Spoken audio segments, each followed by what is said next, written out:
Back to the Alliance. Yeah, still trying to work on that intro. I'm joined by Jack Bravo. Hello and welcome, sir. Can you introduce yourself?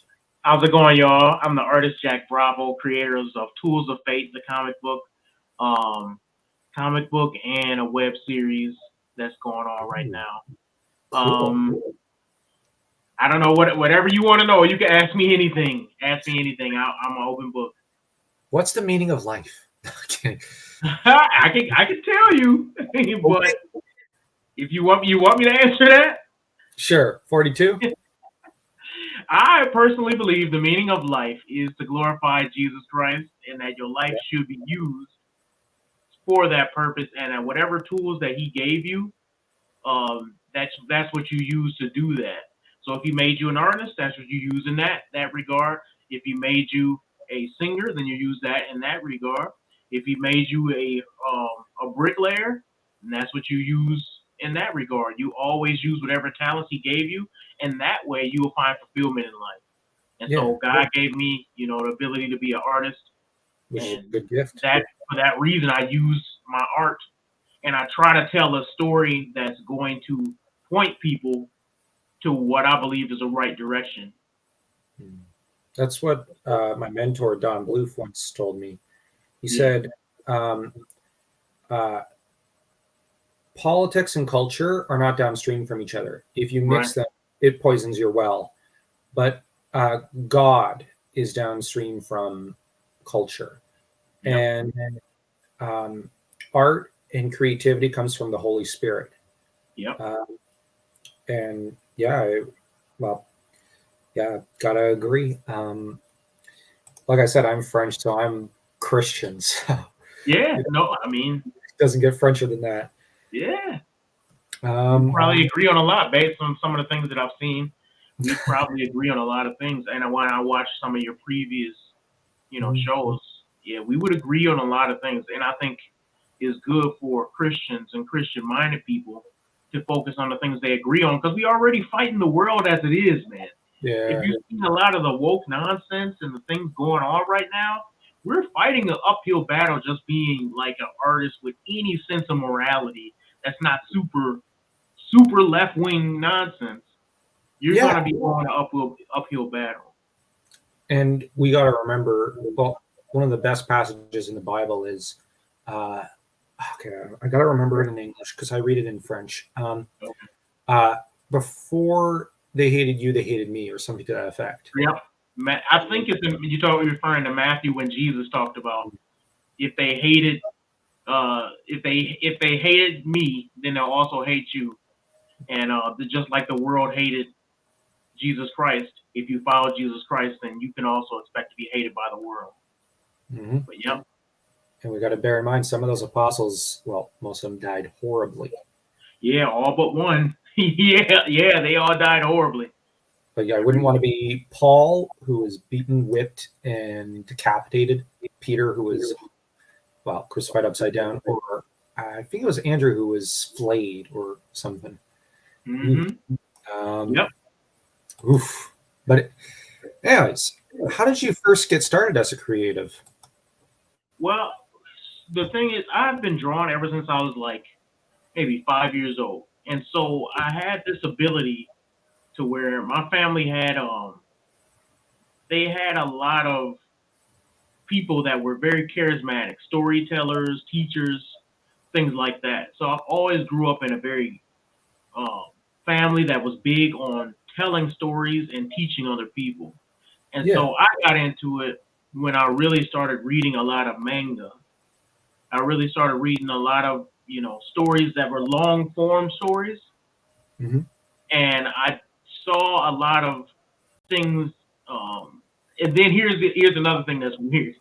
I saw a lot of Christian stuff that I did not like. I saw a lot of Christian comic books, a lot of Christian cartoons, things that I was just like, this just doesn't appeal to me. It's not masculine enough. It doesn't have enough violence in it. It doesn't have enough like heroism.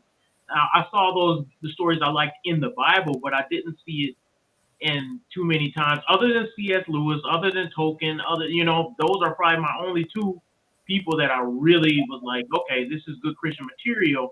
And I always thought Christian, like a lot of Christian stories lacked the creativity, and they also lacked a lot of the. They did not display evil the way I would have done it. And so I've always been interested in, even when I was younger, doing things like drawing monsters and demons and stuff like that. And Christians back when I was younger, they would be like, "Don't draw that stuff. That's evil." And then I came to realize when I was younger, I'm like, "Well, how come we don't have an accurate display of what's evil in our stories?" You know. And so when I would draw while I was younger, I just thought I was doing secular stuff. But the more and more I looked into it, I said, "There's a void in Christian stories where we don't really have a story that's like well, we used to, but we don't have it anymore, where it's a lot of like where they you can show your creative side and actually show the battle of good and evil the way that with the brutality and the darkness that it should have for people to understand how real it is, if that Mhm. makes sense." Yeah, it does. So, well, I'll just propose a third author for you, who was, I'm pretty sure, Christian and very interesting. Uh, Robert E. Howard, Okay. Conan the Barbarian. Oh, okay. Okay. I didn't know he was a Christian. I believe he was, well, he was Protestant, apparently. Yeah. Um, Okay. are- Now, this begs the question: are they really Christian? I'm joking. I'm joking. I'm Protestant. I have to crack the joke. I have to crack the joke. Yeah. Um, that's actually more Oh a man. joke at the Yeah, expense no, of no, I get it. Me and winning. my Catholic and my Orthodox friends, we always debate on stuff I'm gonna be honest. To me, it's like Protestant, Orthodox, Catholic. Like we're basically on the same side. like Like that. Yeah, yeah, we all agree. Like for example, Bergoglio sucks. We all agree. Like um, we follow the Bible. Like it's you know yeah. I think that we agree on the things that are important, and yeah I think when you get to small things like the denominational differences, yeah, we'll disagree on some of those things, like basically how you take communion or how a church is ran. But when it comes down to the foundational truths of the Word of God, we will agree that Jesus Christ is Lord. We agreed in Trinity. We agree that the Word of God is is actually the Word of God. You know, yeah Jesus is born of a virgin. We agree on the main things. It's yeah. just we disagree on small things, and I think the world they don't really understand that. They think, oh, how come you guys have so many different denominations? It's because if you look back at church Well, history, there was always yeah, fighting and disagreements. and there's also like for example, if you look at Catholics, there's a difference between an Italian Catholic and let's say a French Catholic. True. A French Catholic belongs to technically the Gallican Church, Yeah. which tends to follow because of Charlemagne certain ideas like France. You have to pray for France, like she's mother to all French Yeah. speakers. So there's a lot of And even in the Orthodox, you got Ethiopian Orthodox, you got Russian, you got, and they have little differences too. They don't want to admit it, but they got little differences too. and there's Celtic Catholicism, which Yeah.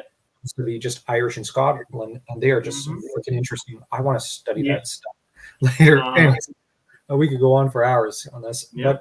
but when it comes to um, your creative journey, so all right, so when it comes to just trying to tell a story, what genre most appealed to you as you were like going on this kind of creative um, journey, for lack of a better word? Well, the genre that I really is two genres that I really like, but they all involve action. So so I really like fantasy and sci-fi. And Okay. I've always loved those two genres. The only thing that I would say is different is now with my Tools of Fate um series that I'm working on now is it's sci-fi, action, and horror. Mm. And it's mostly under the sci-fi genre, and it's going to have mostly aspects of action and horror in it, and that's because of what the story represents. But yeah, if I could say my favorite genre to work in, it's a toss up between fantasy and sci-fi. Mm, okay. So the more, well, sci-fi looking to the future and mythic or fantasy looking to the past. Yeah, So yeah, yeah, yeah. Like when I think of fantasy, I think of like Lord of the Rings. When I think yeah, of sci-fi, I think of Star Wars or Star Trek. yeah, You know, obviously. so Mhm. more space type stuff. Yeah. But yeah, I like them both. But Hmm. if I had to pick, man, I don't know if I could pick between the two. I like them both. Yeah. So much Um, imagination. when 10 years ago, I would have been like, I don't know, and I would put my head between my knees and go, I don't know which one to choose. Now I'm Yeah. like fantasy. I've moved away from sci-fi, Hmm. but I appreciate people like Isaac Young, one of the finest sci-fi writers I've seen on Substack. Okay. Yeah. I appreciate you. I appreciate a lot of people with how they're sticking to sci-fi. Like I gave up on it as a genre. I can't write in any other genre than mine. But that's also a choice because at this point I'm realizing I've only got maybe 50 years left in the Yeah. tank. So I gotta make sure I pump everything out before I go to meet my creator. Um, Yeah. Yeah. That's kind and of how I felt as well because I guess I probably should have mentioned too, like when you were asking about my history of as far as art is, I went to school for illustration and animation, and oh, yeah, so I've been drawing for since I was a kid. Then I went to school and worked in two animation studios. So I got a lot of experience doing that, and so we got to work on a lot of movies and things like that, and that gave me a lot more. It pretty much honed my skills and it allowed me to be able to use programs, get better at drawing and doing a lot of things on my own. So that wow, probably helped. wow, that's cool. I ended up Yeah. studying animation briefly under Don Bluth. Okay. Wow. Yeah, he's just amazing. You're a Hmm. lot better than I am, though. I don't know about that. Pretty No, good. trust me, you're a lot better at it than I am. well, But well, thank you. I've seen your video and wow. But yeah, like, uh, so what got you into animation, though? So with animation, I really was drawn to the idea of bringing your stories to life. Yeah, You can spend a lot of time creating these characters and drawing these character sheets and you can draw all the little thumbnails for animation and have these ideas in your head. But to me, there was no more satisfying thing than to put a lot of those drawings together and create a in the character that move. comes to life. And Yeah, I think that's one of the coolest experiences because it is. even my wife always tells me like, I can't believe some of that stuff is in your head, but the average person can't really totally understand what's in your head until they see it how you see it. And the better, the more creative and the more professional you get with animation, you can actually bring what's in your head all the way to that Really, person's mind where they can say, oh, that's how that character moves, that's how they talk, that's how they yeah, fight, this is how they even their mannerisms. You can do all that with animation. It's even further than comic books, which is I've always been into. When yeah, you watch an animation, you get this full sense of the character that you don't get in pretty much any other medium. Even in real life, it's an actor portraying a character, but in animation, the thing that I like is if you're good at animation, you decide. You're the director. You're the you're everything. You decide the lighting. You decide everything, and you control exactly how you want that character to be seen. And that's always been something that really, really stood out to me as far as why I went into animation. okay, wow. Um, I'll just share something once again about Don. He went into animation because, well, I got his biography somewhere in one of my boxes. He also told us in class that he came into animation because he saw the original Snow White and whatnot, Oh, okay. and he was born in the same year it came out, and he believed there was a kind of spiritual connection between him and it. And when he saw it and Bambi, he fell in love, and he said to him it was better than live action because Yeah. this was art and color giving breathing life into something that wasn't originally there, and um, that's I think he saw it as to use a Tolkienian term, uh, one of the greatest ways of breathing of subcreation that one could ever undertake. Hmm. But what he regrets is that there's it's so expensive now to do, Yeah. and Yeah.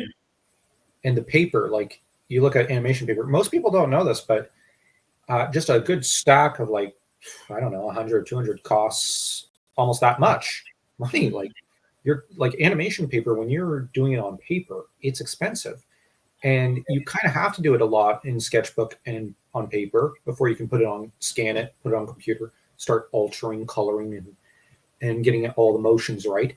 It takes a lot of paper, and you gotta really, it takes hours. Yeah. It takes hours and hours and hours, but it it is magical. Yeah. Like yeah, so I think if people really want to know, like if anybody works on movies or has done editing and you want to know how much work animation is, think about the fact that every movie typically goes 24 frames a second. yeah, Every frame that you got in that second, 24 in animation, instead of being filmed, it has to be drawn. So if you got 24 frames a second and you got, oh, did it go? Oh, it's still live. But if you yeah, got 24 frames a second and you still got 5 minutes of animation to do, just do the math of how many minutes is in that 5 minutes and then how many seconds is in each minute. And then that'll show you how many frames you have to draw. It's insane, like to make something look that like that good and have to do that much work. And then you look back. One of the most frustrating thing about animation, you be like, "Oh man, I've been working on this for 4 days. How much you got done? About 3 seconds worth. About 3 seconds worth of this fight scene that I just did. And it can be very difficult yeah. and frustrating, especially if you mess up and you got to go back. Oh my gosh! Like if you mess up and you have to go back and recreate some stuff, and you're like, man, I'm already behind schedule. That stuff can take forever. It can be very frustrating. And And so, no, go ahead. oh, I was going to say, I remember in the last week of the course, we with Dawn, I had to do one of the guys from Robin Hood, the animation, swinging a sword, like backing up and building up momentum, swing the sword and whatnot. That took like, what was it? I think 2, 3, no, it was about 3 days, 8 hours straight. And it was about, I think, 15 seconds. And I was there at 9 a.m. and I was leaving at 5 p.m. And I still had to do a bit of extra work in the hotel Yeah, for like an hour. So that was it was hours and hours and hours. yeah, It was so worth it once yeah, you know you see it. And just the when I located one of the errors and I said, wait, I messed up there before Don pointed out, and he just said, he slapped me on the shoulder and said, "Good man, now go fix that." That like even if it's criticism, and he said, because you also made 3 mistakes here, here, here, and it's like, yep, okay, I'll fix those. And he said, "Good man," uh, And then when I fixed it all, and he took a look at it, and he said, "I'm proud of you. Looks great." yep, And yep, that's like, well, someone like the master, like him, who studied under the 9 old men, it's like, you know, mhm. this is like you're in heaven, and Yeah. yeah, like animation is, I would argue, one of the most rewarding Hmm. forms of art imaginable, but Yeah. expensive. Yep. Ironically, I find comics probably the most expensive in some ways. In Uh, some ways, yeah. yeah, I don't know about film, but uh, yeah, like I looked at your animation, I was really impressed. Well, I appreciate it. You know what, and it's not even like 100% animation because I'm Mhm. not doing every in between frame or anything. Like right now for the third chapter that I'm working on, it's a Yeah, fight scene, and it's taking me like three times as long because I'm doing all this choreography and me, my brother, and one of my best friends, yeah, his because name is Andre Rucker. you got They're to take they're oh you got to take the pictures, you got to draw it up, you got to yeah. do the yeah. Oh, I You know gotta exactly. well, so what's helping me is the program that I use that has these 3D models where you can Mhm. kind of position them how you want, and that's been helping me Oh, out a lot. And then a lot of my backgrounds I've used 3D programs to figure out where the characters were and things like that.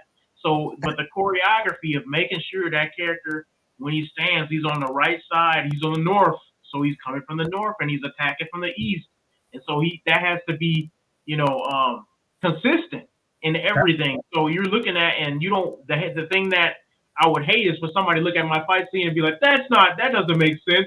He did that move and that didn't end right, you know?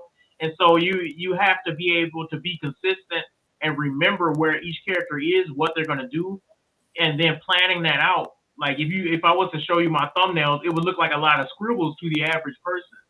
But mm, then for like when I'm actually putting that out, especially with the fight scene coming next. Like the fight scene coming next is the biggest fight scene so far. you must have And a like lot of storyboards. yeah, so it's so much in there that it takes me. The thing that's frustrating about it is it's taking me three times as long to get this episode out simply for that reason. And Mm. only another animator or another artist would fully understand. Like, oh, okay, I see where you're coming from. Other Yeah, people, when I talk to them, like when I talk to the average person, they're like, "Oh man, just make an animation, just do this, just do that." I'm like, y'all don't understand. you It's can't. not that easy. No, it's just um, yeah. You just it doesn't work that way, and you also have. But the programs you're telling me about must shave down on a ton of time. Yes, absolutely. That's what allows me to be able to do all the things on my own Mm. instead of using like a team. You Yeah. know, so and I don't, and then just some of the when I worked in the studio, I worked in a studio called Design Light Studios. It doesn't exist anymore. But we had Mhm. teams of like 20 people working on one thing, you know. So now I can use these programs, and it kind of outweighs all the extra work that other people would have to do. And I like that because now I can make a story on my own. It takes a lot of work, but I can make the story exactly how I want to make it to the pace and the direction I want to go with it, and I don't have to depend on a lot of people. Like when I'm working, um, if I'm working a comic book, you know how comic books sometimes they have letterers, they have inkers, they have pencilers, they have colors. If Yeah. I can do all those things myself, I can decide how the story goes without having to wait for somebody to finish their part. And that's why I like to work alone a lot of times because I can dedicate, all that time and just get it done how I want it. But it does take a while to do, especially if you working like another job or you have to this is not like my primary thing that I'm working on. So a lot of times I'll come home from work and then work on my comic book in the Wow. middle of the night. So it's a lot of work, but once it gets done, if it gets to even if it was just like a few hundred people that saw it, I will feel satisfied because at least somebody saw the work. Yeah. Well, it must take a lot of drive to Yeah. do that in the middle of the night and whatnot. Uh-huh. Um, when it comes to myself, I've mostly worked as a school teacher, Oh wow. and so you get up. In my case, you write. I write novels and I write essays for Substack. Go to Hmm. school, deal with kids screaming all day. Yep. Come home, write another article, write a little more, cook Yeah. supper, just crash, Yep. get up, wash, rinse, repeat. Yep. And the thing is, the animation consumes even more of that And energy yes. Yes. because, yeah, well, writing thankfully is, I find, far easier than animation. Um, but um, do you think? Uh, now I'm very curious. Do you think, given you're able to do all this animation on your own, do you see a date? Do you foresee a time when? Because I know there's the Rippaverse animation. I think it is. Uh-huh.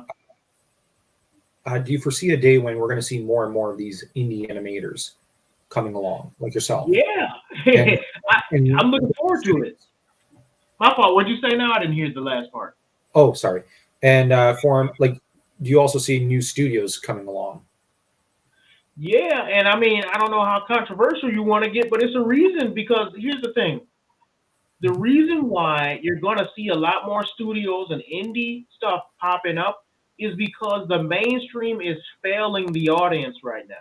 Yeah, Hollywood has no idea how to write a story.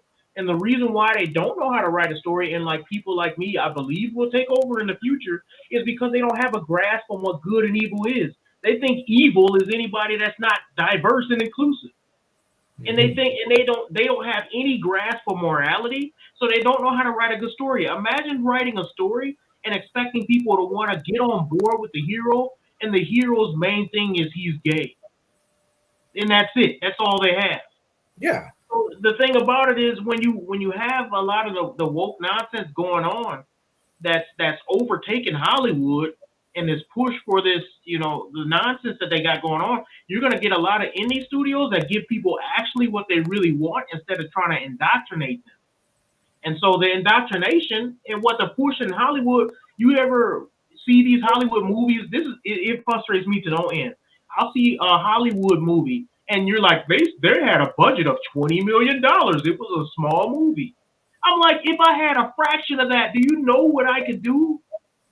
And that's the frustrating part, but it also pushes me to create so much more because I'm like, when I do get to that point, if God ever gives me that opportunity, I'm gonna take it because if they can do and create garbage with 20 million, what will somebody who really does care about the audience and the story and character development and actually telling something that lasts for years and years with a legacy, what is somebody who cares about all those things actually going to push?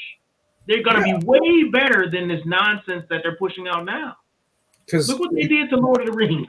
yeah, that in particular, I'm not gonna. I can't get into because I'm gonna explode.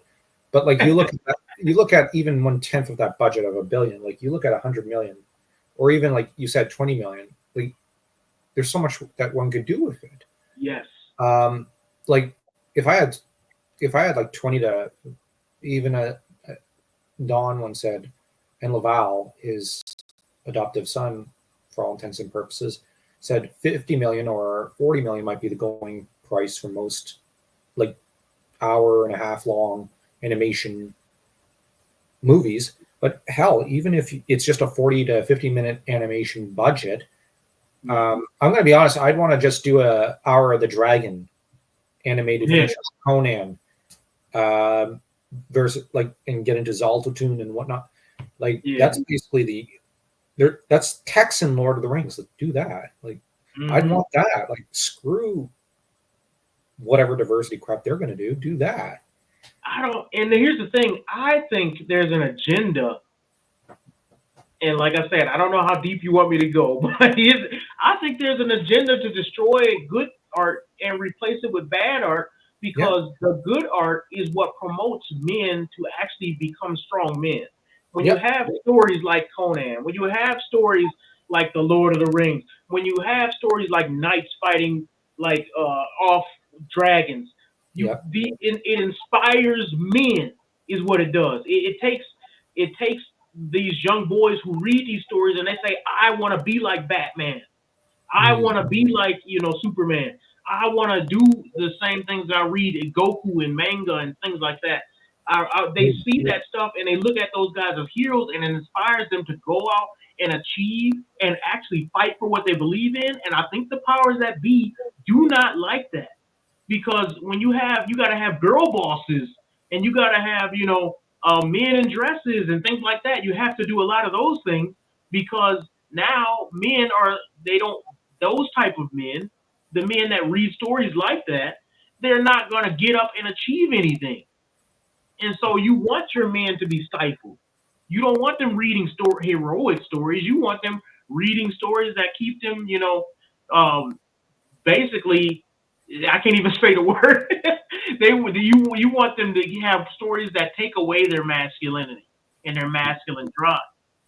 And then you also, what I think they're doing now, and why you'll see a lot more indie stuff, is because when you have a sense of morality, when you have a sense of right and wrong, when a story inspires you, that story actually tells you, you know what, maybe I should be getting up and acting on the evil that I see in my daily life. Maybe, people have used, all throughout history, they've used created characters, and they use them as, a model, or they use them as an inspiration to do what was right. Yeah. And so that's why I think they're stifling, even in the video game industry. They are stifling real masculine stories, and not even just masculine stories, because it's not just men versus women type thing. They're stifling the fact of good versus evil in a traditional sense. They don't want traditional good versus evil of bad guys doing bad things and being destroyed. They want, now they're switching it up and making it where the witch is the good guy, and the seven dwarves are all diverse, and all types of nonsense. And you like, can we just have a regular story with good and evil? Can Well, we just have a regular story? yeah, it's because they're evil, so they don't Yeah, want to see themselves destroyed. yeah, But the other thing is, like you said, throughout history, like the Greeks looked to Achilles yep. uh, for inspiration, the Romans to Hector and Mm-hmm. Aeneas, and in the medieval period, it was the likes of Roland, Charlemagne, Yep. Alfil, Gauvin. Today, well, back in the day, it was figures like Conan, Aragorn, and Luke Skywalker, and whatever. Yep. Or And even Superman back in the yeah, day. Superman Superman. was created to be an example for little kids. Yep. And the trouble is now but there's a Nigerian saying that I think is a really good warning to people. Um, when young men or boys are rejected, they will burn the village to the ground to warm themselves, Yep. and or to keep themselves warm. Um, that's a terrifying thing, and it speaks to, if you keep the young men down, if you keep trying to do that, they'll burn the entire civilization to the ground in a Yep. fury. And currently, they're like, well, we'll just use drugs and video games. That'll keep them Mm-hmm. preoccupied. That'll keep them down and distract them. They'll never rebel. No, no, no, no, no. It doesn't work that way. It's been tried Nope. before. And Greta, if you study history, like you just said, it's been tried before.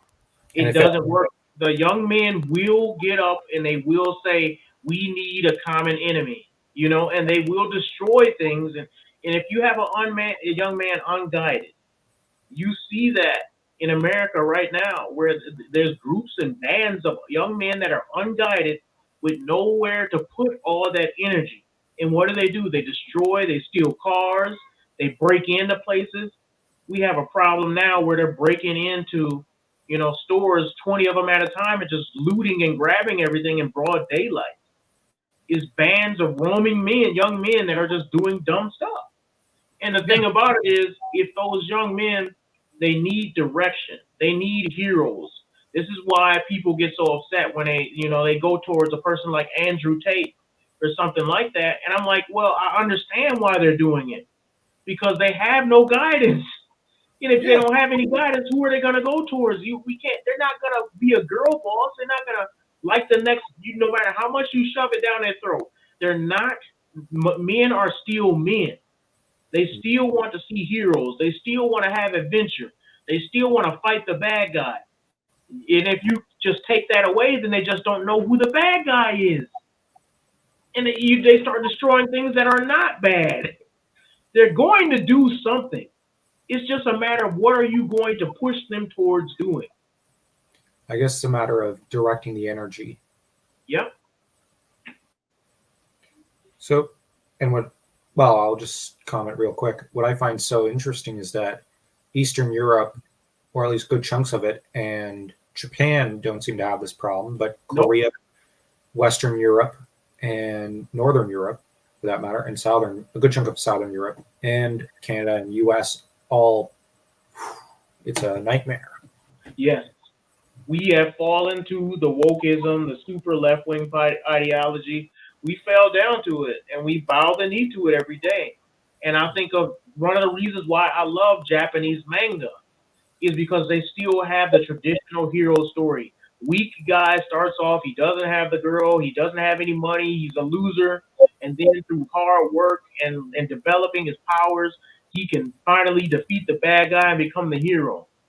You still have those traditional stories in Japanese manga, and that's why I've always liked it. And so you don't see a lot of that stuff anymore. Now is every video game you play is like every character has to be a girl boss, and I don't like it. I That's why one of the things, even back when I was like, man, I'll just draw for fun. I was compelled to make stories because I just did not like the stories that were currently out.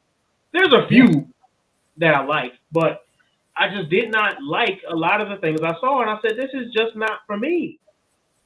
So I don't know. It's a lot of, and I'll And admit, I do like a lot of more dark fantasy, a lot of like, I love the dark stuff, but I like uh, it because the world it depicts the world in a more realistic way, in my opinion. The world is not like it's a gumdrops fallen falling from the place. sky.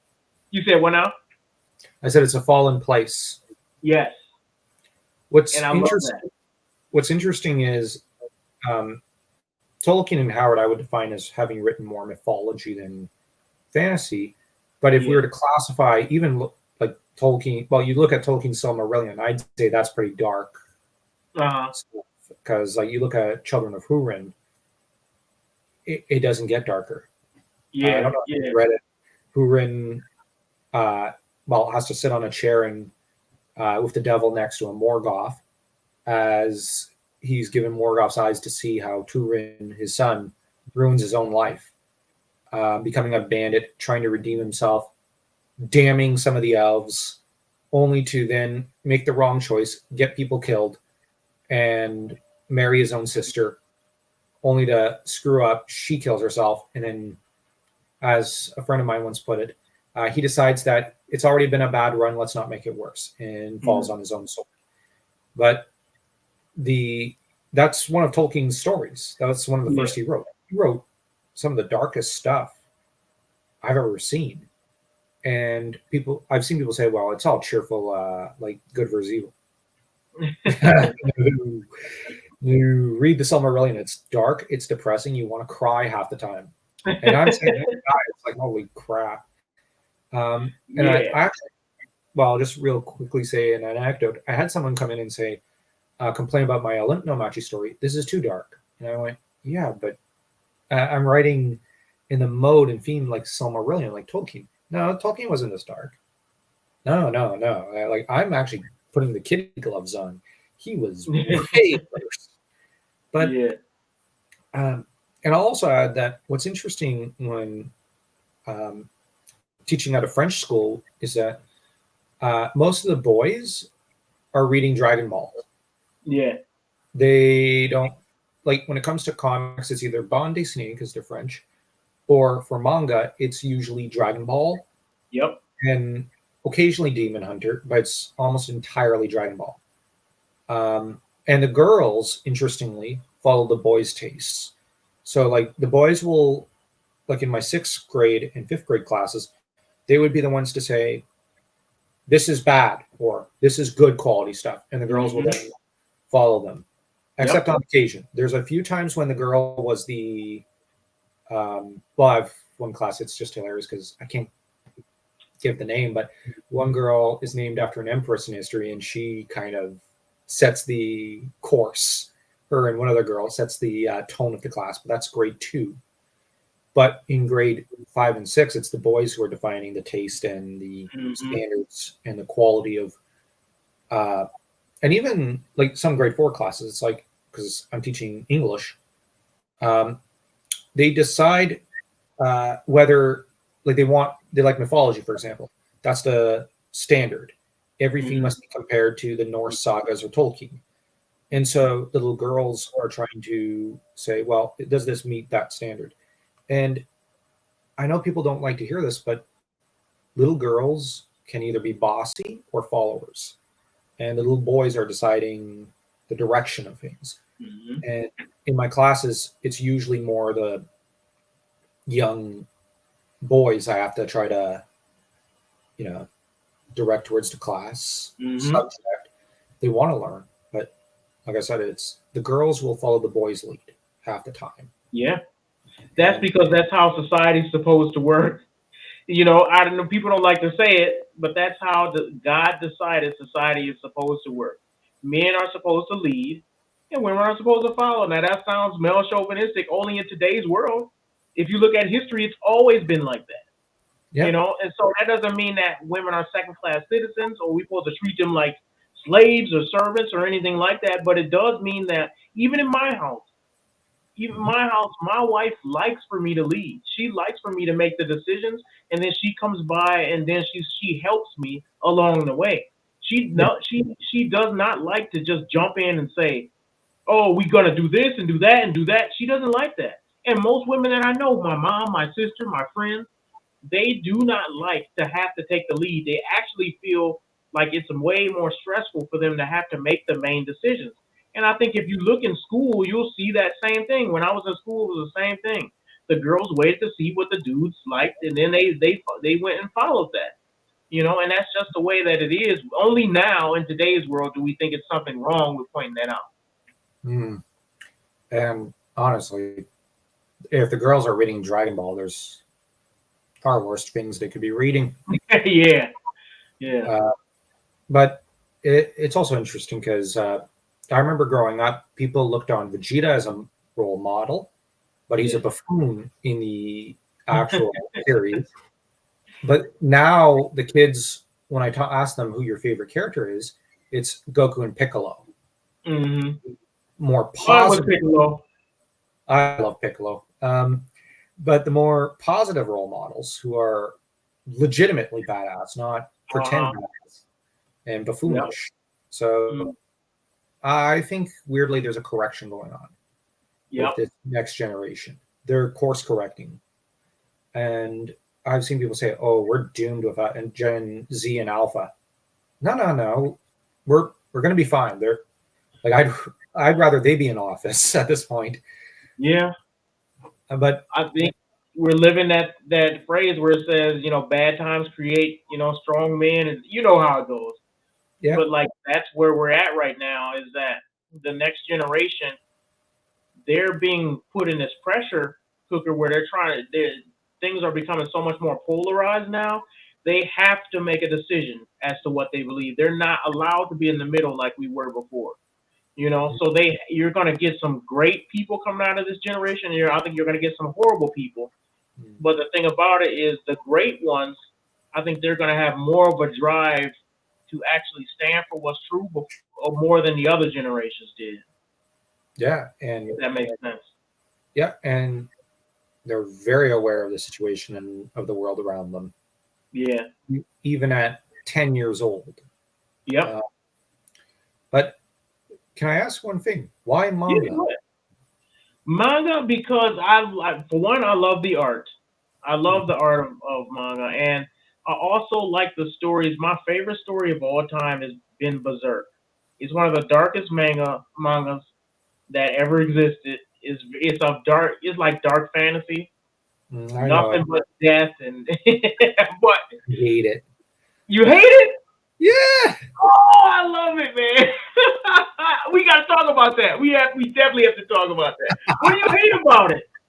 I just find it I pretend dark. Like it's not. It's all. rape and Yeah, nonsense. It's not like it doesn't really make you think. I find it, I guess, to me, it seems dumb. But you think that they're just like doing stuff for show, like just killing yeah, people. And see, I yeah, actually think differently because I think it displays evil in the way that evil is. evil is like a chaos. You know what I mean? Like, so when I see Yeah, them doing like the killing and the taking advantage of women and stuff like that, I've like when you look at history, there have been places like that. You yeah, know, there and have been places where it was just nothing but war and people getting taken advantage of. And I was reading about World War I just the other day and how it was some places like that, and even some of the Japanese and Chinese, some of the small skirmishes they had, and some of the things that happened that are not even that available in history. And you look at some of the evil that happened, and I'm like, whoa, that was insane. And so I maybe understand Berserk. Some people would look at it like, oh, they're just doing a lot of this stuff for show. But if you look at the character development, how the character starts off, you don't like I'm not fond it? of it. I just found it, like I said, dull for me. But Yeah, I liked when I look at evil and think of it. I tend to think of like, for example, uh, Morgoth from Silmarillion, okay, who does things like, uh, well, he slaughters a good chunk of the elves and men, piling their yeah, corpses up to a large mountain, hmm, and then places a chair atop it, well, atop Thangorodrim, the one of the great mountains, the actual natural mountains, not a mountain of corpse, is, and pins a father upon it and says, "Now you'll see, since you didn't break and give in to me, I will make you watch as your son lives out the worst possible life imaginable." And wrecks this guy's life, violates him in every way imaginable, hmm. then drives the kid to suicide. And then Morgoth just says to the father, "You're free to go. I'm not going to kill you because that's what you want me to do. You're free to go. Go." I think there's two different depictions of evil though, because it's like It's one of the chaotic things. and Yeah, malicious, but it can also be an over organized. Um, like if you look at, um, there's the banality of evil. There's hmm. the, let me think of a example. The movie Moon. Have you seen it? A long time ago. If you're talking about the same one, is it The one thing. The was it? guy who's Sam Rockwell, or well, no, it's Sam Bell, but he's I played don't by. remember at all, honestly. Okay, I'll use Star Wars then. Um, in there, I'd say Vader with his and the Emperor to an extent. Everything's organized, everything's pristine, but everything's lifeless. And the only, like, you look at what happens with Jarek, the third Dark Lord. He Okay. kills Kyle's dad, sticks his head on a pike, but then basically goes home to his pristine little room and his struggle session and drinks his tea and pats himself on the back for being the good guy. And Okay. evil either comes in like legitimately like the chaotic form of Morgoth and Berserk, certainly. Uh-huh. But then there's the opposite end, like the, I guess you could say, communist end, where it's everything's got to have its weird over obsession with bureaucracy and order. Yeah. But I like them both, and I think Berserk has them both. If you have, how much of it have you read? Like, have you I read? read all the way past the kingdom part when the one Griffith character he goes utterly bonkers, becomes a demon, Yeah. and uh, and then it flashes back to the present um, after that. Yeah, I But guess. Yeah, we probably would disagree on that because I really like the story of Griffith and how you saw why he made the choices he made. Everything was stripped from him, and that's why he was willing to sacrifice his whole entire team like that. And yeah, I thought that made sense. yeah, to an extent it did. Like, I'm not disputing the character motivation. Hmm. Like I said, it's not my taste. So Yeah. I think one of the things that stories fall from with a lot of evil characters is the characters don't have a lot of good motivation. Like yeah, you'll see even in Lord of the Rings and some of the evil characters, like for instance, like the orcs, right? yeah, They're they to me, I still struggle to see what is their motivation for doing a lot of things they did. They were like mm, evil for evil's sake. And so when I look at Berserk and I see somebody like Griffith, he wasn't evil just to be evil. He was evil because everything was stripped from him, and he knew, and he had his thing that he worshipped in his head, which was he wanted to have his own kingdom. He wanted to be the leader, and it was going so well for so long, and then was stripped from him when he tried to overplay his hand. And then when he overplayed his hand, to me like that. The reason why I like that depiction of evil so well is because it wasn't just like he's the bad guy and he's just killing evil. He's just killing good guys. He was a good guy at first, and then it shows yeah, like the perfect motivation. To me, one of the things you can learn from that is that evil does not always have it has a reason. A lot of times people's backstory matters. The reason why they're evil, the reason why they do mass murder, they think they're the good guy, you yeah. know. I think. Well, I'll say this: I do think there are those who are evil for its own sake. Um, I because think that's kind of rare though, don't you think? to Like, an extent, I used to think it was rare, but after looking a little more closely at a bit of history, and well, certain events in history, you look at Chinggis Khan, for example, okay. or Commodus or Caligula. I think um, there are those who do evil for its own sake, but our backstories. Well, okay, actually, Caligula is a bad example. Him, there's the backstory behind it. On that point, I agree. There are those who they become evil. Yes, They don't. They don't just. But over time, they're consumed by it, and they start just doing petty things for petty I wants. agree. I agree. That said, the best villains usually have a lot of flair and character. Yes, I But agree too. I'll say this: I really think though the heroes should have the best lines and the best moments. Um, I'm weird that way, I guess, in this modern age. Um, I don't disagree with you, but I do think that but if you I go ahead. I was going to say now with Berserk, the hero uh, does have some of those better moments than even Griffith. So I will agree. Like, okay, fair. Um, but would you say Berserk has been a big influence on your own work? I wouldn't say it's been a big influence, but I do like a lot of their depictions of chaos evil. There's Hmm. different types of evil, in my opinion. Like you talked about, like the organized version of it. I like their depiction of that because I think that when you show that, a lot of people have not seen. Here's my philosophy: a lot of people have not ever encountered true evil, and they don't even know what it looks like. And so then when they see that somebody has the ability to slaughter a whole town and put like children's bodies on stakes and burn people alive and take advantage of women and have a whole gang of men waiting to take advantage of one woman. When you have stuff like that, people are not used to seeing that. And because they're not used to seeing it, they don't really understand how evil can get. And Yeah, so but I have seen that, and I have seen things like that in real life. So I know that people often they're put off by that chaos that evil brings, and that's basically like a borderline satanic evil, where you're just doing. It looks like you're doing evil for evil's sake, but the people behind it, they have their own motives to why they got that way, and I think that Berserk does display that really, really well, in my opinion. Like I have seen very few like books, especially comic books, mm-hmm.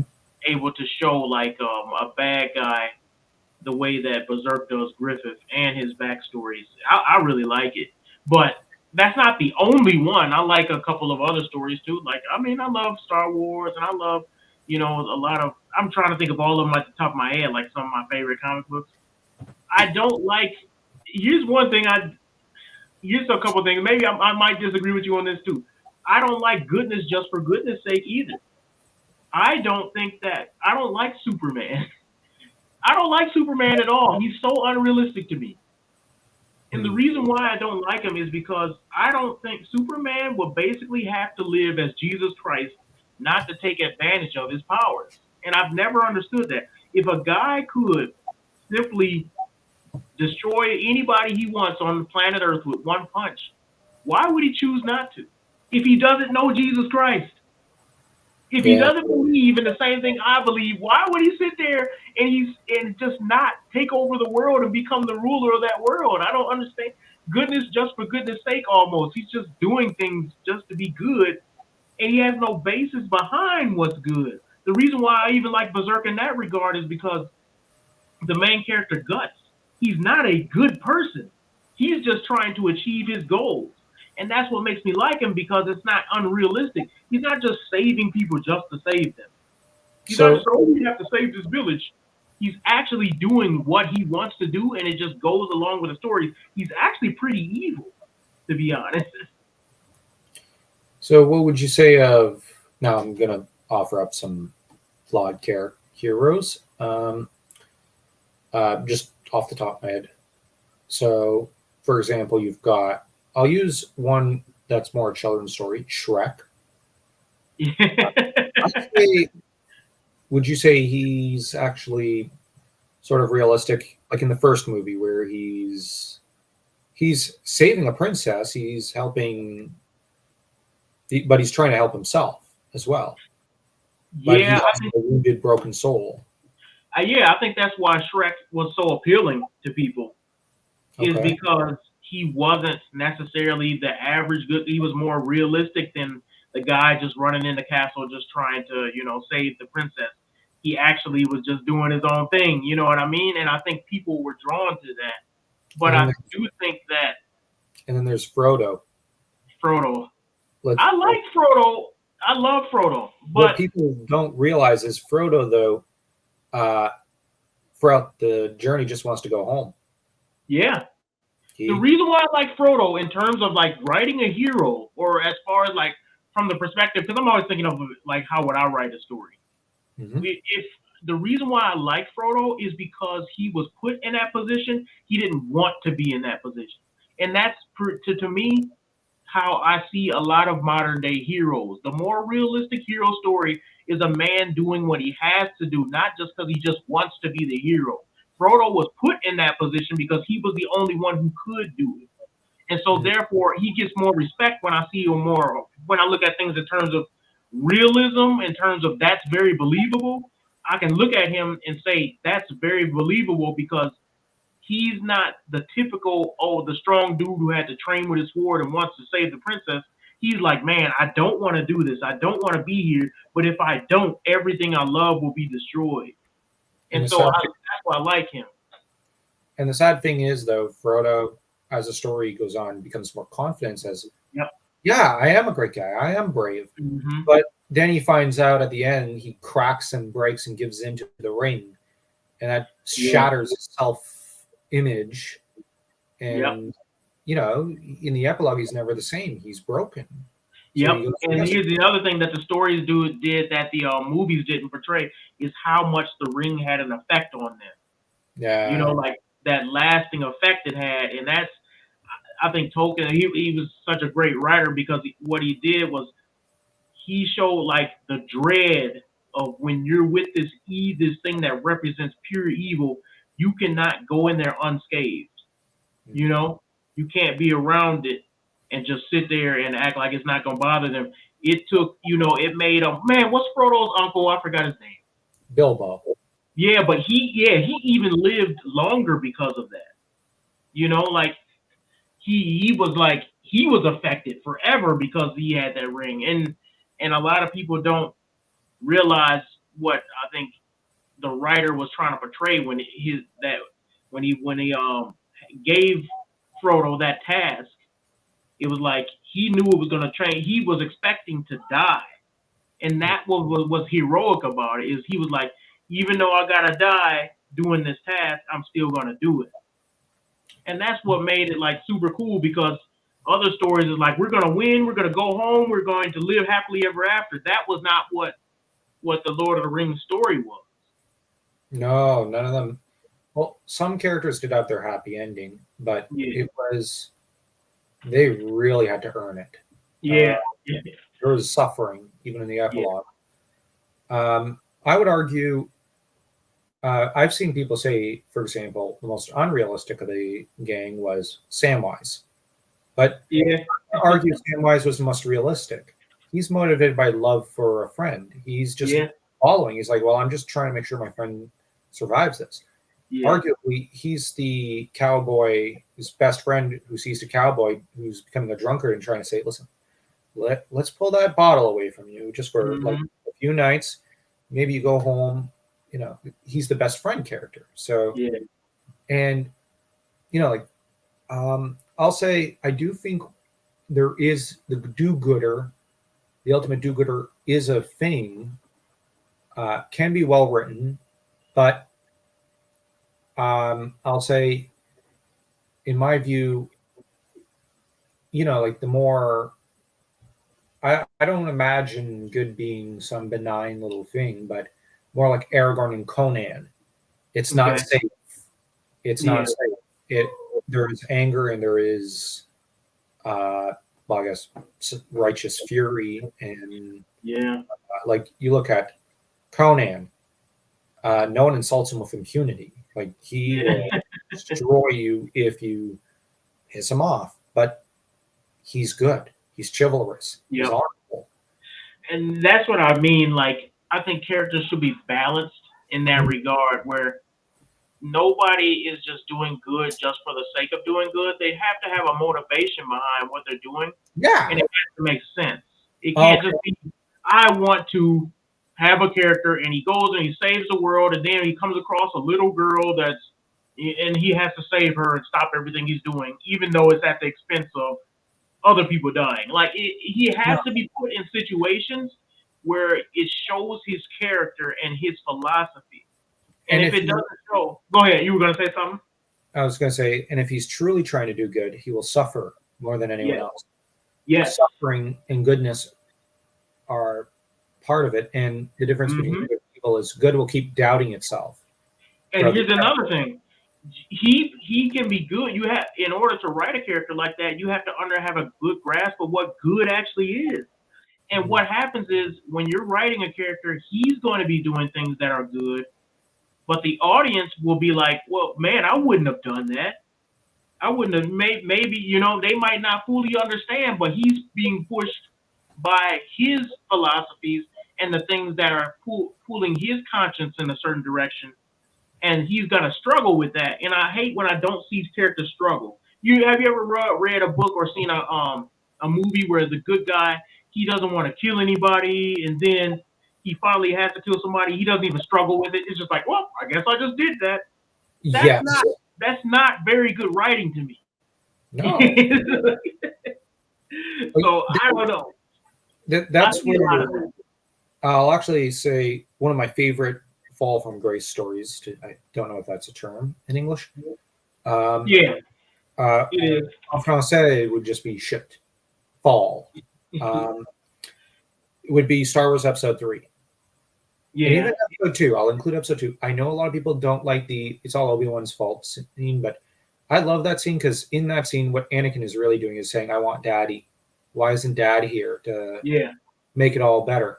And Anakin has the worst possible company for that moment because he has Padme and says, hey, it's okay. You butchered people. It's fine. It's a Tuesday. yeah, She's a politician. She has skewed morals to begin with. yeah, So he's getting someone, he's trying to tell her, no, but murder like this is wrong. And yeah. she's going, no, it's okay. It's a good thing. And she's immoral in a way. Yeah. And he's trying to fight for his own morality. But Hmm. then in Episode 3, there's the scene with Dooku. He says, he was unarmed. I shouldn't have done that. Yeah, Every killing is bringing him one step closer. Yep.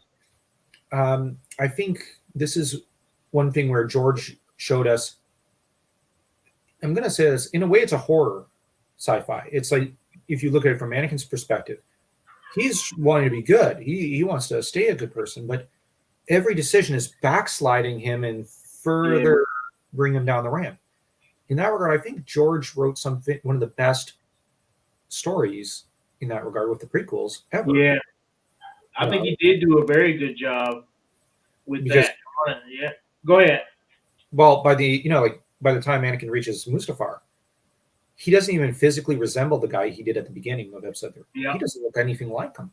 At the Uh-huh. beginning, he's funny. He looks like the guy you go crack a beer with. Yeah. At the end, he's when he's like you know the from my point of view, the Jedi are evil. Like everything at that point, like he with the yellow pupils and everything, he doesn't look like he's in his right frame of mind. He's nuts. Yeah. But I always have liked the story too where the hero changes. You can see the visible change by the end, mm, where the hero has gone through something. He has to go through some traumatic, thing in order for you to really appreciate it. I've never liked stories where the character just stays the same and has nothing he has to learn from, makes no mistakes. Things mm, just happen to him and he just reacts. No, I don't like that. I like when a character has flaws and they have to learn from their flaws throughout the course of the story. One of the you, things I want to do with Tools of Fate is that same thing. Is like have the character start off one way, and then mhm, you see by the end he becomes something that all the choices he made will determine that you'll totally understand why he is the character he is at the end. you know. And so a lot of those things but it's difficult because you actually have to think about that while you're writing. You can't just make cool things happen. Everything has to happen oh with, you know. no. Well, I'll be honest. Like when I'm usually starting a story, weirdly, I like the village scenes and the day to day life and the Hmm. little lore details, like the chink in the castle wall. I love those Yeah, details more than I actually like the plot. And so, yeah. uh, and I get told off by some readers on it. Well, proofreaders actually, who are like, "Yeah, Joe, get to the damn point." Sorry. You just got to go. But the world and the world building and the lore. Yes, Yeah. I know. I think Like my, all of us artists fall into that because we got our things that we like that drawing us into the art. Like me, I love a good fight scene. I love when like that's one of the yeah. reasons I love manga so much. I think they portray fight scenes really, really well. Some of the best fight scenes I've seen came from manga, and I like it. So I spend a lot of my time there, but then I gotta balance it and be like, well, does this if I add this extra 20 frames of punching, is that adding to the story or is it taken away? And I gotta always gotta consider that. And sometimes I'm like, I gotta take this out because it's just me because I like it. Yeah. Sometimes I can add it in because even though I like it, I know it will add more character. But it's a balancing act. Yeah, yeah. Um, so this is where I'm going to ask you. This is sort of a derivative question for my Warrior Wednesday and Sword and Saturday question. Yeah. Um, Describe your world or work in the utmost excruciating detail now. Whoa, excruciating. Oh man, I'm about to do it without giving any stuff away, huh? Well, Oh, you can decide whether or not you want to. you know what? I'll give some away, but I won't give a lot away because a part of the story, I'm this, going to solo lay you out. I'm yeah. going to do So solo.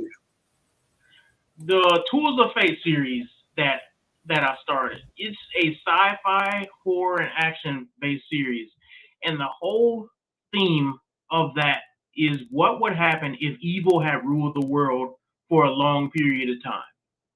And what I mean by that is, imagine that there is no religion. Imagine there is nobody who's trying to claim they're the arbiter of good. Imagine that there is nobody helping children. that the most evil people ruled, and they ruled for a century now. And now it's just a matter of evil fighting evil. And so in the Tools of Fate world, that's what it's like. That's where the main character is being dropped into. And I'm not going to give you too much backstory on the main character because you got to figure out who he is and where he came from. But he's trying to figure out who he is and where he came from and what his purpose is in this evil world and how it got to be that way. And while he's figuring this out, he's trying to find out what is his purpose for existing.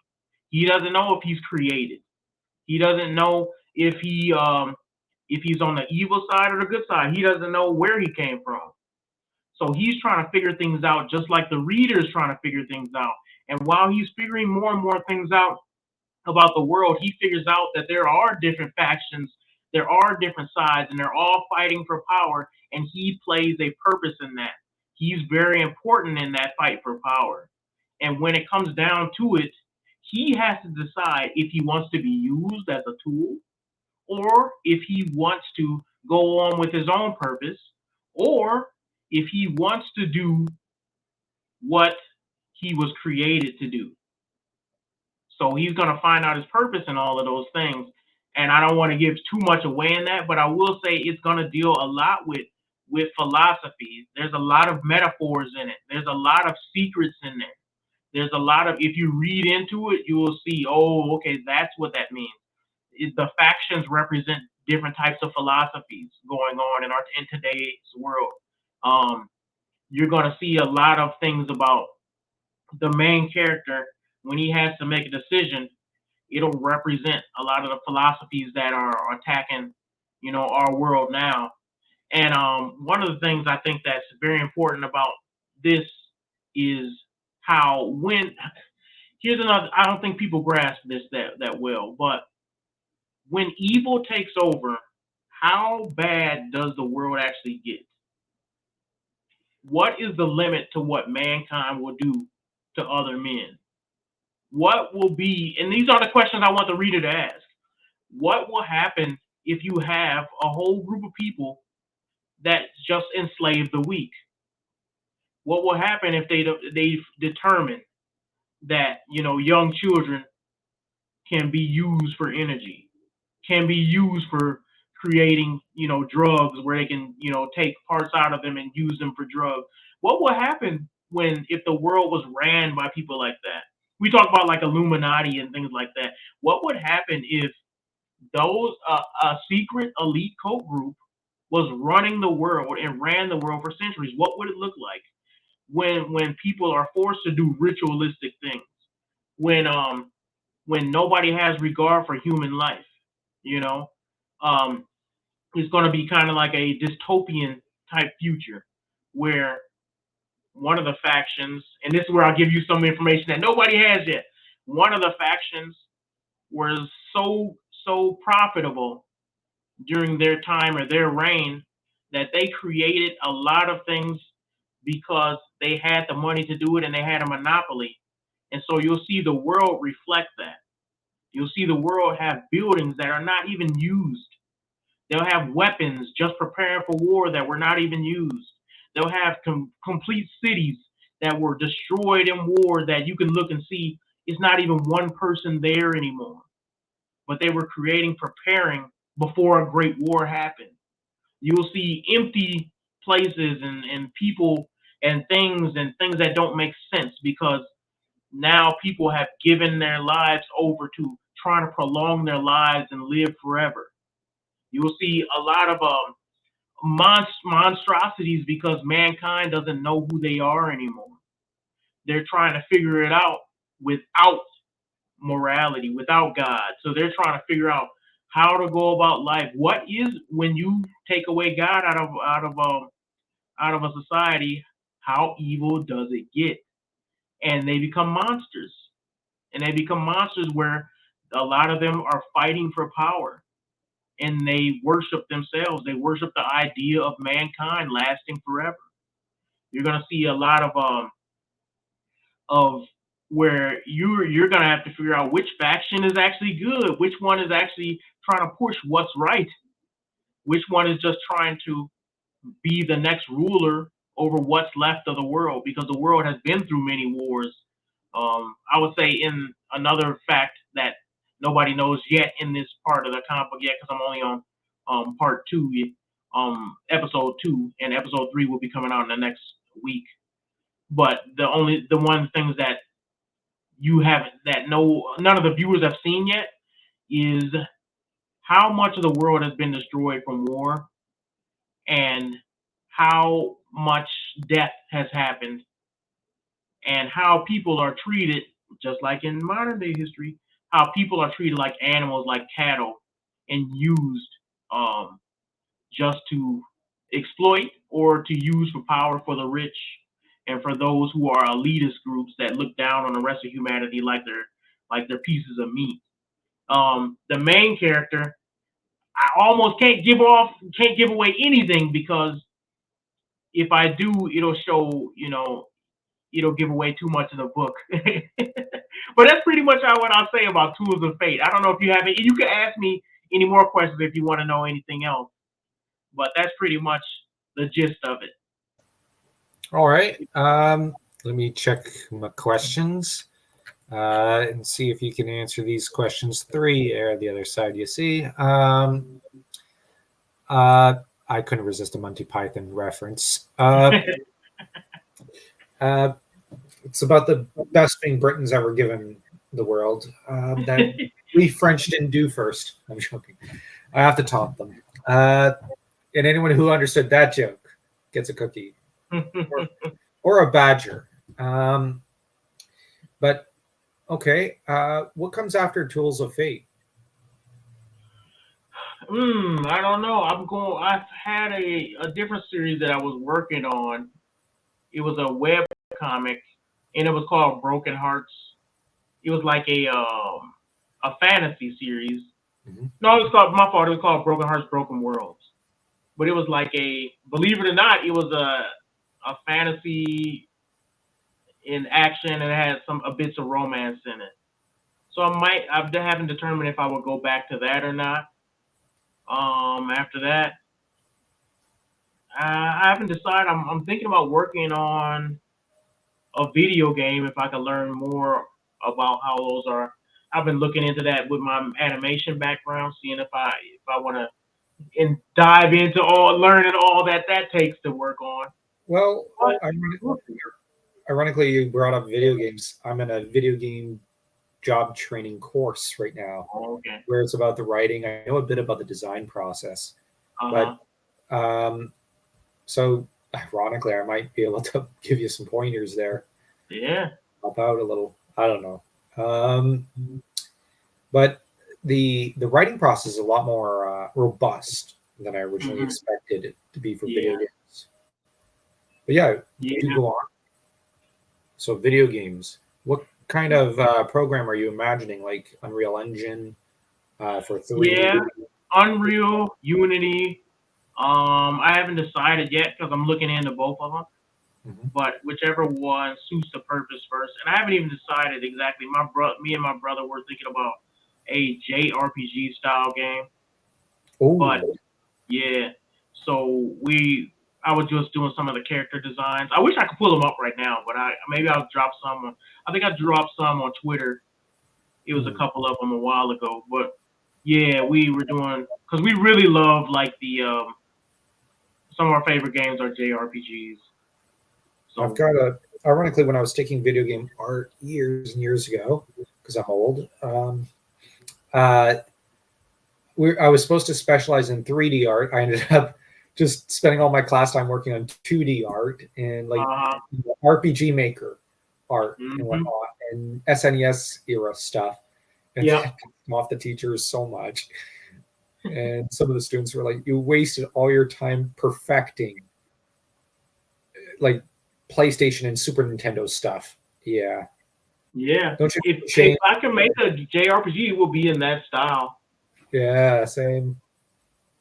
Yeah. But the thing is, though, what do you think of the fact that everybody keeps saying nobody wants that anymore? Everybody wants 3D. I don't think that's true because if you look at it's a couple games, at least three of them that came out. That one of them is called something Echoes. I forgot what it's called. And then Oh, you know what I'm yeah. talking about? Yep. And then there's another one. I forgot. I forget. I'm horrible with the video game names, I know. but it's about three JRPG style games that came out, and they're like really, really selling very well because people really long to go back to those days of like Chrono Trigger and Final Fantasy VII, and they want to go And back to that. and Zelda's gone back with Echoes of Yeah. Wisdom, Hmm. and it looks it's a Zelda game where you play as Zelda and you try to help rescue Link after he's Yeah. just, but it doesn't feel forced. It looks Okay. fun, Yeah. and it's 2D graphics and it just looks like a blast. Yeah. I think a lot of people really like that simple. They want a good story, Mm. and they want those sprites and the animation work that they did in the past. Some in some ways give off more character than the 3D characters do Mm. because you can do more things with them. Like you don't have to. You know, for instance, when you do 3D art, you can. I don't know how much you guys know about mesh and all that stuff, I but do. like when you do 3D art to make a character have a different face or to rig his whole face and stuff like that, that's a lot of work. You get to rig Oh a yeah. character. But if you want to just draw different characters, it's almost easier to just do it that way and have like a little face picture come up in the screen with that character's expression. That's almost easier than having 10 different characters that have to be rigged in facial expression. Yep. You know, so it's a lot of cool things that they did back in the day with, especially if you talk about games like Chrono Trigger. So Yeah. much character, so much stuff, and even the nostalgia of the if you have the perfect drawn character, not perfect, but if you have cool characters with cool designs, and then the music back then, Mm. people still listen to that type of music now. And Yeah. if you have all those things come together, you can make a game that, especially if you don't do the like, if you don't fall into like the woke nonsense, and you do actually create a really cool game with really cool characters and a plot that really makes people think. One of my favorite games of all time is Xenogears. I don't Mm. know if you know, but I it's know. yeah, it was on PlayStation 1, and that story to me was so epic, and it was like watching a a series with so many episodes where you're like, man, I could just sit down and watch this. The story and the characters were so good, Yeah. but I don't know. I think yeah, people have been longing to go back to that. I think They tired of like the watered down JRPG stuff. agreed. I remember as a kid playing Suikoden and just being memorized. Do you know Suikoden? Yeah, yeah, with the game with like thousands of characters. Yeah, and I just remember like all the sequel, like this Suikoden 2 had the best gameplay, but all the Yeah. sequels were generally crap in terms of the story. The Uh-huh. original was this perfect lightning in a bottle Yeah. that like yeah, but when I think of a decent kind of um like a good middle ground between 2 and 3D, it's Tales of Symphonia from the Yep. game. But Yep. you look at the best of what 3D could do, I'd say you have Dragon Age Origins, Dragon Age 2, FF10. These are great games. And I Yeah. know some people I may even like the new Baldur's Gate. I like it. You okay, know. yeah. And How do you feel about the new the new Dragon Age? no thanks. Okay, after I love Dragon Age 2 because I thought it played like a novel. Like I play Yeah. it feels like I'm reading a book with a Yeah. cast of characters I love. I loved Hawk as a character. Hmm. But and I thought the sequel, Dragon Age 3, should be about him again, because Okay. we got into how much his life sucks. Let's see him become a king like Yeah. Aragorn. No, let's move the plot away from him. Oh, come on, no. Let's subvert the first game. No, They did that on purpose, man. Dragon Age Inquisition sucked, and It was terrible. and then you've got number 4 where it's just more of the same, and it's like, you know what? I'll just say the story ended with Dragon Age 2. You have to do that, man. It's sad because first it was Star Wars. Then it's like they just destroyed everything people love. Dragon Age Origins was great. It was great. And when you actually play and you think about it, well, I usually just simply play as the female nobleman because I tend to think this game's actually about Alistair. It's his story, not it's like you're the chronicler or something.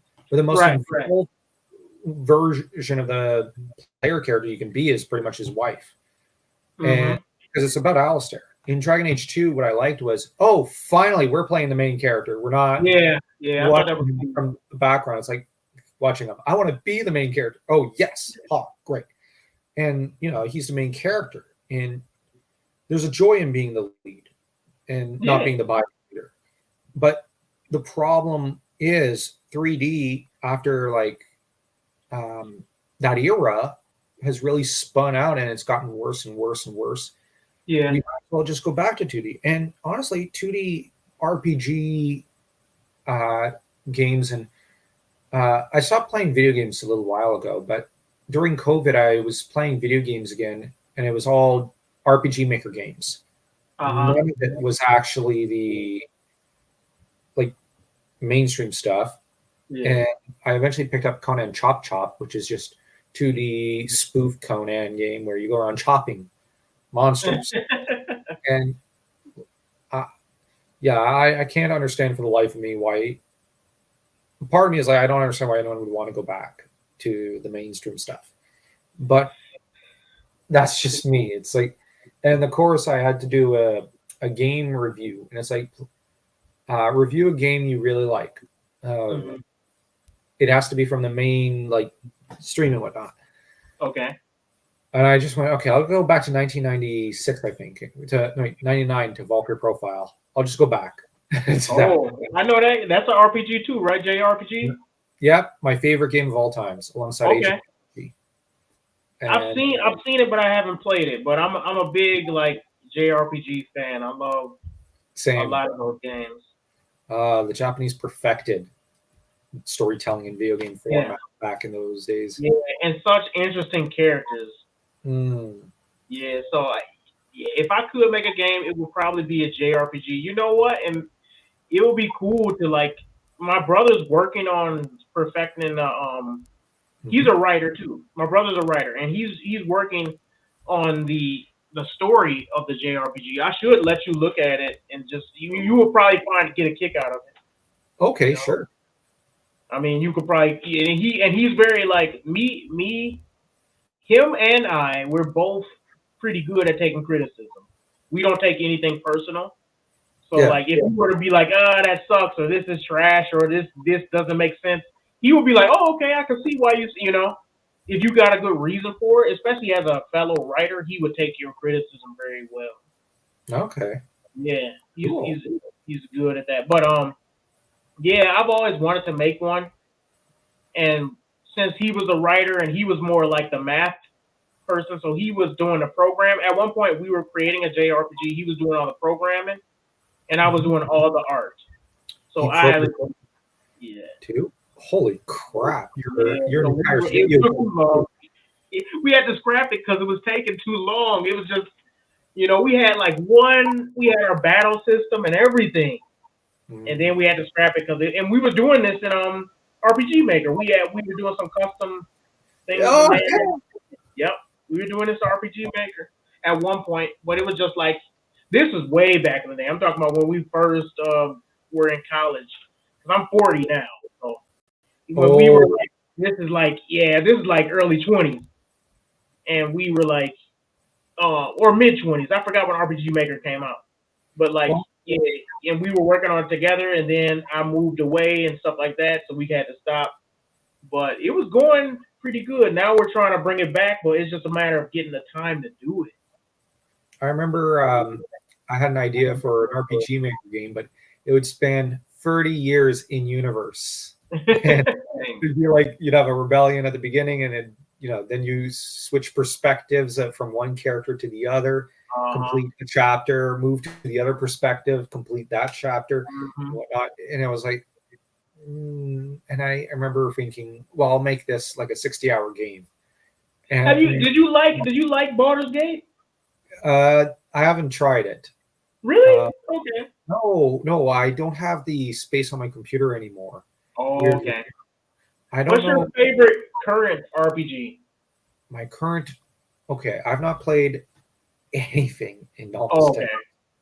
Okay. Um, the last RPG game I played was Dragon Age 2, and I loved it. Okay. Um, it's in my top two favorite games of all times. Okay. But I like when it comes to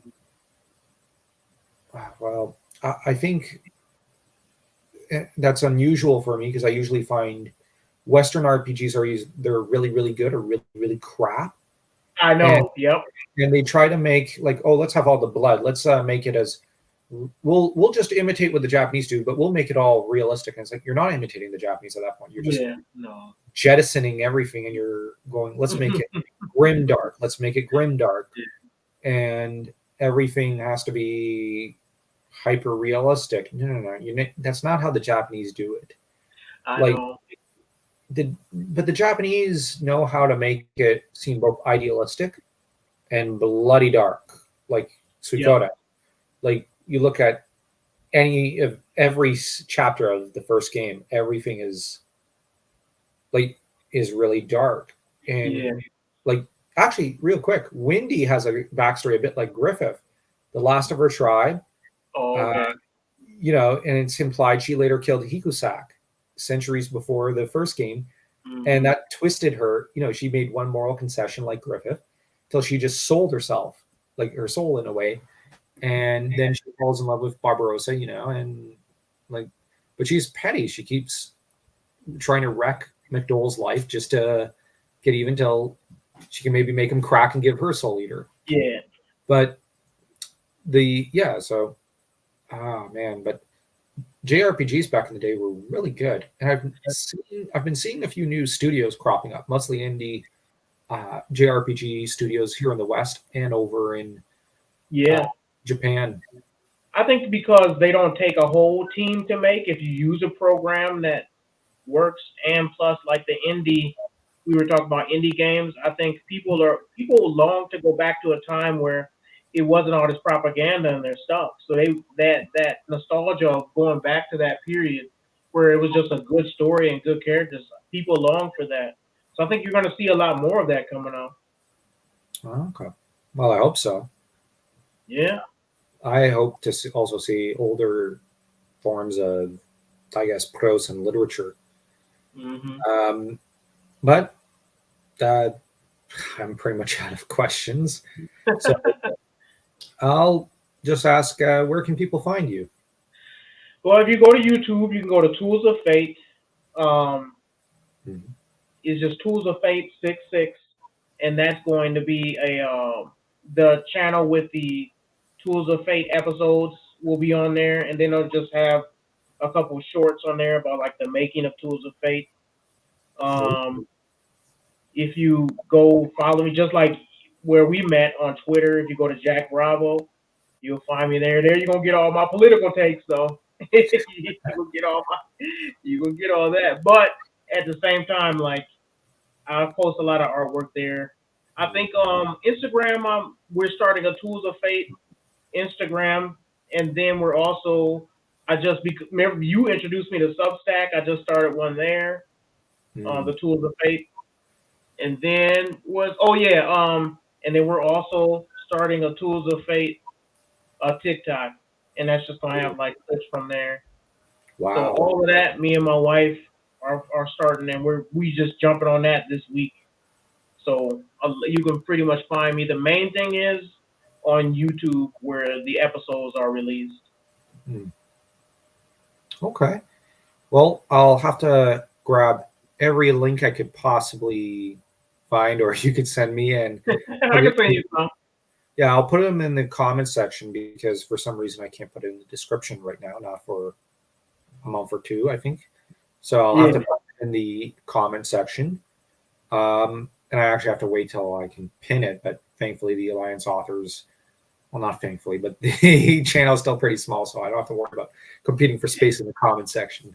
But you guys have good conversations. I remember I saw the one about the guy with the board game and stuff like that. That was some pretty cool stuff. Yeah, it was. The trouble was, though, we had a lot of technical difficulties when uploading that. Yeah. Yeah. Like Satan didn't want us to do anything. Yep, it always happens like that. One day we all gonna have to get together and just have like a big conversation. That'll be fun. Yeah. Okay. I'll have to look into see if Andrew would be good for another chat like that. That'd be interesting. Yeah, yeah. Especially if we could have one that like debated like stuff like Star Wars or Lord of the Rings. That would be kind of cool. Yeah, we, like debated what we like, and then say we just threw out a topic of like, how do you feel if is Frodo a good character? Is Griffith a good character? Is all these, and what are their flaws and what are their strengths in terms of writing and stuff like that? Would be fun. Yeah, because maybe bounce ideas off other writers. That would be cool. Yeah, okay. Maybe we'll have to organize a show like that between like yourself, maybe someone like, because I do that sort of thing for movies on Boss Fight at the Movies with full screen every week or two. Maybe that's cool. Like if you gave a heads up of like what movie to rewatch that week, and then then discussed it at the end of the week or whatever. Yeah, and people can kind of get a sense of. They would get the different personalities of what we like and what we don't like, and then it would also give us a chance to brush up on some old movies and tropes and stuff like that. Yeah, I think this week he and I are talking Spaceballs. The movie. Okay. I think it's going to be titled like Spaceballs to Review. Okay. But yeah, I'll have to ask him, and even if we can't get you on that show, we can get you on another show and with Tom, yourself, my brother, and I, and just go back and forth on like the characters within the movie. Yeah, that'd be just, like you said, deep dive the characters in video games, books, and movies and whatnot. Yeah. Oh, there's an idea for another show there. Yeah. For Alliance authors. Well, I'll just remind people to make sure to subscribe to both channels. And thanks for having me, man. It was a pleasure. And fun, well, remember everyone. Well, I guess for the Alliance, hopefully I'll do a better battle cry next time.